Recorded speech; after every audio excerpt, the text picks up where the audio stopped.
ఓం నమ శివాయ శ్రీమాత్రే నమ. మిత్రులకి శ్రీభిలాషులకి అలాగే నేను ఇంతగా ఆదరిస్తున్న యూట్యూబ్ ప్రేక్షకులందరికీ కూడా పేరు పేరు ధన్యవాదాలు. మిత్రులారా, మీ అందరికీ పరాదేవత ఎల్లవెల్లా మీతో ఉండి మీ మనోవాంఛ నెరవేర్చాలని మనస్ఫూర్తిగా కోరుకుంటున్నాను.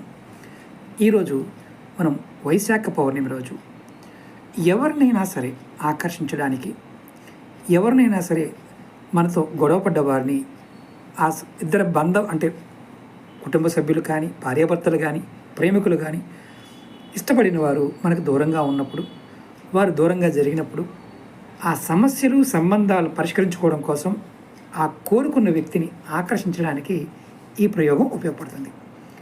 ఇది కేవలం స్వచ్ఛమైన ఉద్దేశంతో మాత్రమే చేయాలి. అంతేగాని నేను కనిపించిన వాళ్ళందరికీ చేస్తే ఫలితం రాదు. ఇది గంధర్వ తాంత్రిక ప్రయోగం అంటారు. ఈ పౌర్ణమి రోజున మీరు ఒక తెల్లటి కాగితం తీసుకోండి. దానిపైన ఎర్రటి పెన్నుతో మీకు కావలసిన వ్యక్తి పేరు రాయండి.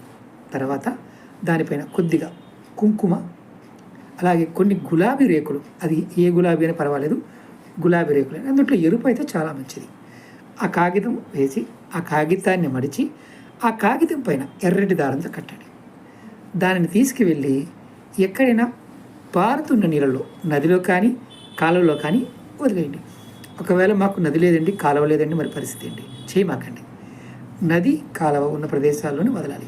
ఇలా చేయటం వల్ల ఈ సమయంలో, అంటే ఈ వైశాఖ పౌర్ణమి ఉన్న సమయంలో చేయటం వల్ల మీకు సంబంధాలు మెరుగుపడతాయి. ఇది ఒక వశీకరణ ప్రయోగం లాంటిదే, కానీ దురుద్దేశంతో చేస్తే మాత్రం ఫలితం రాదు. ఈ ఒక్క సమయాన్ని వినియోగించుకోండి, ఫలితాన్ని పొందండి. అలాగే మీకు ఈ వీడియో నచ్చినట్టు లైక్ చేయండి, ఛానల్ని సబ్స్క్రైబ్ చేసుకోండి, పక్కనే ఉన్న గంట సింబల్ని యాక్టివేట్ చేసుకొని 10 మంది మిత్రులకి ఈ వీడియోని షేర్ చేయండి. ఓం నమ శివాయ శ్రీమాత్రే నమః.